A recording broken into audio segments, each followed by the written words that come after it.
It's the time to get down.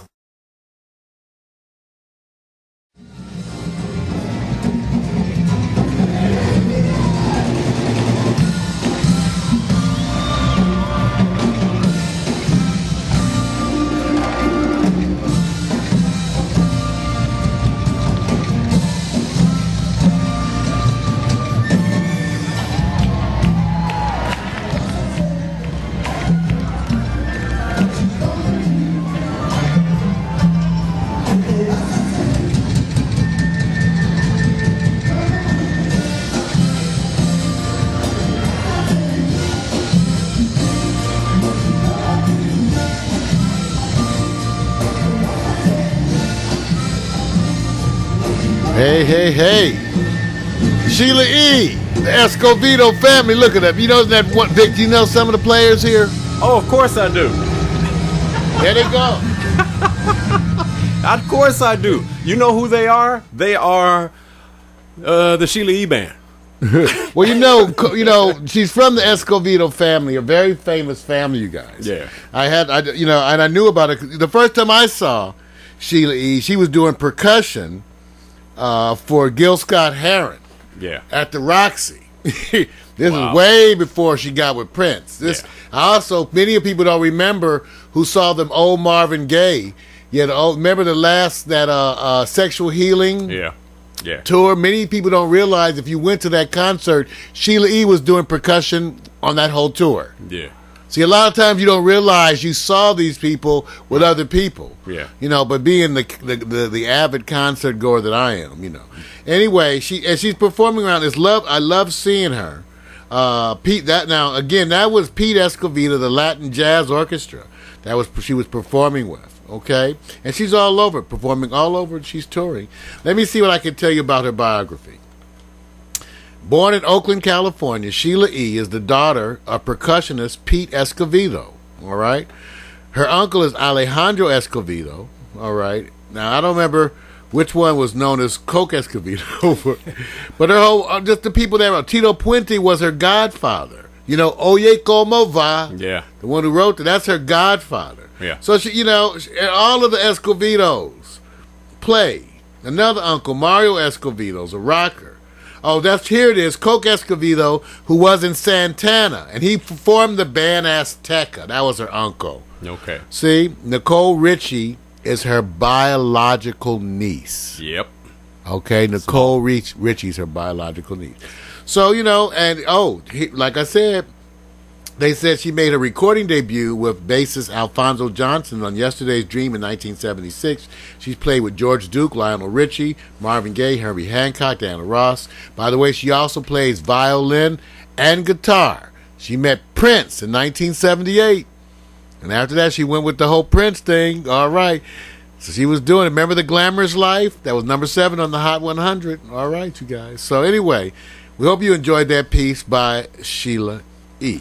And Vic, they can go up there and watch that, right? It's in the on-demand section. Anytime you guys want to check it out, go ahead and click.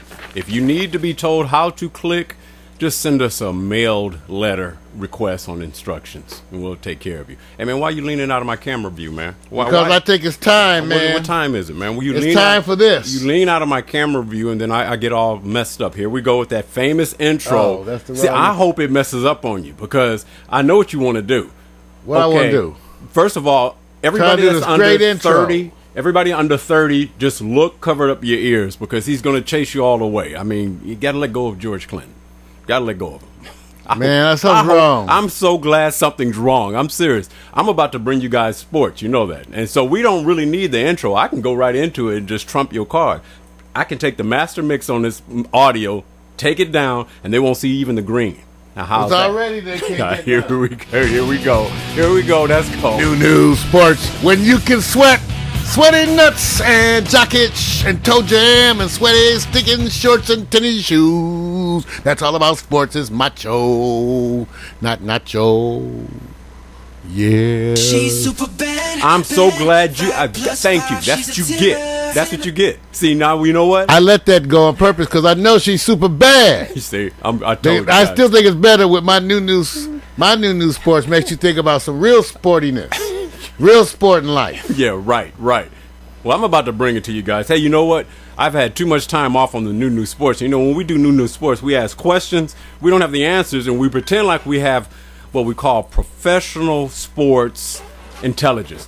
But we wrap it around sports. We wrap the sports around what? Sex. Here's our thumbnail on this. Sex is an equal part of sports. Try to separate them.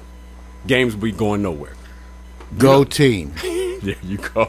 Go team. That's cool. And I just want to warn everybody. Right. I've seen the pictures. Yeah. And there is some surprises in store. Oh, you like this part. Yeah. I have to admit. But it's not this one. Whatever. It's not good. This one. It's not that one right there. No, it's not that one. What? Hey, you guys, it's a quarterback world. Would you say, Mario, in the NFL right now, the hottest subject, it's not about running backs, and it's really not about wide receivers. It's about quarterbacks, isn't it? It really is about quarterbacks because it looks like the running backs aren't. It's a very interesting year. Right. You know, teams that you expect to do well aren't doing well. Some folks you didn't expect to do anything are doing very well. Right. Some people are just having controversy. So, Vic, and I'm amazed, Vic. I'm amazed at, for example, the Chicago Bears being 3-0 and playing as poorly as they have at moments. Right. And then having other moments where they really come through. Right. But also having some of the best luck. Right. You know, really some of the best. You know, some teams you go like, you're not that good. And in other teams you go, you're not that bad. That's right. Okay? That's true. Like Dallas. I wouldn't write Dallas off. No, no one's ever writing them off. But you know, there's reasons to be concerned. Always, always. Hey, Mario, let me ask you something. Can you hit that magic audio that you got in the back? You know why? Because it reminds me of the sweating and swinging part that you do. I always think that you're about to bring in the sweating and swinging, so you always trip me up. So I had to hit you like that. That's okay. It's cool, though. I like it. It's better now. All right, it's a quarterback's world. We're going to look at the top-rated quarterbacks, all right? And the top 6 right now based on percentage, all of them have at least 100 as a percentage rating or above. Whatever that means. I tried to look at the formula, the calculations. Actually, Vic, it was a matter of the square of the hair times the heat of the meat did equal the angle of the dangle. And that gave you the quarterback rating. You might as well say that because do you know how they do the ratings? See, it's one of those things I hate. It's a formula. I see what I'm saying. Okay, all right. You lost us already. He said formula. Wait, you know, the killer is Mario. It equals to like a perfect rating to like 158 point something. I just don't. I don't understand the rating. I hate when people. It's like the weatherman, Vic. I just hate when people quote stuff and I don't know what the hell it means. Yeah, I don't. But I know. I agree. I agree with you. It's like. I follow NASCAR and I say, okay, they have the points rating for wins. Nobody has no idea what it means to come from 1st to 10th, and then what it equates to how many laps or how finishing a race or whatever. Right, or the effect of I mean, I'm not sure how the effect of TDs versus interceptions, for example, affect their rating. You give a good point. It used to be you just looked at how many they completed out of how many passes, and I still feel like that gives me, Yeah, you got a good point there, man. Well, okay, here it is, Mario. I'm going to give you 6 quarterbacks right now. And we're going to look at trying to separate which ones' ratings will go up versus which ones go down. So I'm going to give you guys the 6 names I'm going with first. Peyton Manning's at the top at 116.9. Michael Vick, number 2 in passer quarterback rating with 110.2. Jay Cutler, the man who's on Monday night, 109.7. Tom Brady, always consistent as he always is, 109.1. Drew Brees, even on a bad game, is at 107.6. And Mark Sanchez, USC Trojan. These are the top ones? Yeah, that's the top ones right now. First 3 games. Now, here's the question. We know consistency is part of the game. Which of the above quarterback ratings will go up or down in the next 3 games? Separate the 3 that's going to go up. Damn, I don't know they're playing. See, that's the whole part of this. Base it on what you've seen. Base it on what you've seen, man. Okay. Give me something, man. I don't think Vic can stay there. I knew you was going there. See, I know you guys say why. Well, you know what? Wait. You know what? It's Michael Vick can if he has to really be disciplined. Like I hate to bring up an old player like Fran Tarkenton. But Mark Sanchez could suffer more than Vic. But here's my issue with Vic because I'm rooting for him. I just get concerned that he's going to take unnecessary hits. Okay, because if he's got to be careful. You know, every time you watch him, I'm just thinking he's one misjudgment away from taking a Ray Lewis smack down. Okay, wait. You know, somebody's going to smack him, but that's okay. But so And then I think, but so far he's hung in there and he's done well with the passing game. I agree. I just really have trouble believing he's going to continue. This is the top 6, okay? That's why. I'm not thinking he'll do terribly. I just can't see Michael Vick being number 2 in the rating, because to me, that's not, well, I like. I wonder how they do it. I like what they said about this. Nobody even thought about this. Atlanta, they only had one option. Vick was it. They didn't have the weapons or the receivers, so he had to run. It wasn't a place where you can develop quarterbacks. So they're saying the difference is everybody, it says it's a landscape change. He has options that allow him to go through the progressions. They always had options. Oh, no. They said even comparing the teams, they're not even close. Doesn't that have to do with the coaching philosophy? Well, Isn't it yeah, amazing? well, of course. It's like the guys who come in and how come some guys come in and it becomes a running team every time? Look at they go to the worst team in the world and they become a running team. Look what happened to Aaron Rodgers last year. The top-rated quarterback coming in with a team that couldn't protect him, and he threw more interceptions. Didn't have anything to do with his talent. He said that line was so bad that he just absolutely they were feeling sorry for him, so he got hit. That's what I'm saying. Those are definitely variables in there, but remember, we watched Jay Cutler, right? Get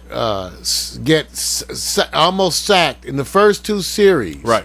Okay, we saw him get harassed and sacked damn near every play. I agree. And then Mike Marks, made those changes, switched the offense from every time he dropped back, he was getting sacked. Right. They went to the screen, all of a sudden they came back. Right. Again, that's why I'm stressing.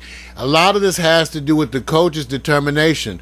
In other words, some teams, when faced with just a crazy pass rush and a smaller offensive line, are able to get by because they do more play action. No, I agree. See, you can nullify things in ways other than just brute force. Right. And that's where some of the smart coaches come in. Right. Mike Martz proved it. I thought Jay Cutler, I said, I couldn't believe it. They had no block. Right. So when people say there's no block, I go like, sometimes the coach is asking the offensive line to do things that's not their forte. Right. Maybe they don't need to drop back and pass. Right. No drop back passing. All play action. Well, I say the difference in this, when you going through the quarterback progressions, everybody knows you have probably a maximum of 3 seconds plus, depending on your line. And if you all of a sudden take away 1 second through a progression, remember the part that separates them is that you turn around and start thinking of your progressions and what that means.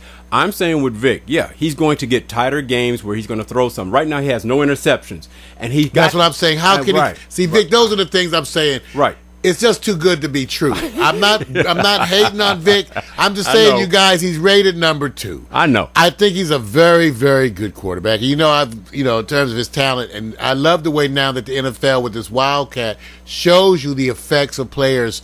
It's just like the way slam dunking and the running gun changed basketball. Right. This is changing the face of football. Now the utility player, this guy who can run and pass sometime, is a hit new thing. Right. That's a hit, and it's phenomenal. Who did that? Who led that whole movement other than Michael Vick? Probably the closest person we can look at who was that first integration of running was Randall Cunningham of Philadelphia. Well, he was certainly. He ran and he hit and he could throw. He had an arm. He just because wasn't he as can fast. throw. Yeah. There's a bunch of ones who, if I remind the Chicago people of Bobby Douglas, he was a white boy, and he ran all the time. Right. Couldn't throw, but he was, a tough SOB. There are some famous ones in the past. And, of course, my favorite was always Fran Tarkington because he never got sacked. Right. He just right before you get him, boom, they could not get a beat on Fran. Right. And Fran didn't take them hits. Smartest quarterback. And he was, That's right. You know what Fran was? He was part of the system that reminded me of the Buffalo Bills. Always good enough to get in the playoffs. Always.